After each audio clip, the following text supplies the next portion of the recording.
Hi friends, எல்லாருக்கும் வணக்கம். எல்லோரும் நல்லா இருக்கீங்களா? எல்லோரும் சாப்பிட்டீங்களா? எப்படி இருக்கீங்கன்னு சொல்லிட்டு கமெண்ட் பண்ணுங்கள். கமெண்ட்டே பண்ண மாட்டேங்கிறீங்க. இதெல்லாம் நம்ம காஞ்சிபுரத்துலேருந்து ஒரு ஃபேமஸான ஒரு ஸ்டோர் ஒன்று இருக்குது. அங்கே தான் நான் வாங்கின பொருட்கள் தான் இது எல்லாமே. இதெல்லாம் நல்லா இருக்குதுன்னு சொல்லிட்டு கொஞ்சம் கமெண்ட் பண்ணுங்கள். எல்லாம் வீட்டு உபயோகப் பொருட்கள். எனக்கு என்னென்னா கொஞ்சம் விலை அதிகமாக இருக்கிற மாதிரி எனக்கு தோணுச்சு. ஏன்னா இந்த கடாய் ரூ. 750 ஆயிடுச்சு.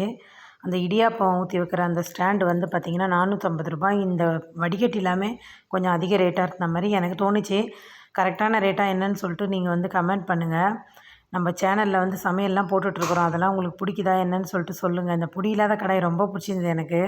இந்த ஸ்க்ரப்பர் ஒன்று வாங்கியிருந்தோம். அப்புறம் அந்த டஸ்ட்பின் கவர் ஒன்று, அப்புறம் பிளேட், இது தான் நான் வாங்கியிருந்தேன். ரொம்ப சின்ன பர்ச்சேஸ் தாங்க, ரொம்ப பெரிய இதெல்லாம் ஒன்றும் கிடையாது. நான் எப்போவுமே போனால் எதுனா முக்கியமானது எதுனா இருந்தால் தான் நான் கடைக்கு போய் வாங்கிட்டு வருவேன். இல்லைனா வீட்டில் இருக்கிறத வச்சு அட்ஜஸ்ட் பண்ணிப்பேன். நம்ம சேனல் பிடிச்சிருந்தால் லைக் பண்ணுங்கள், ஷேர் பண்ணுங்கள், கமெண்ட் பண்ணுங்கள். மறக்காமல் சப்ஸ்கிரைப் பண்ணுங்கள். நன்றி, வணக்கம்.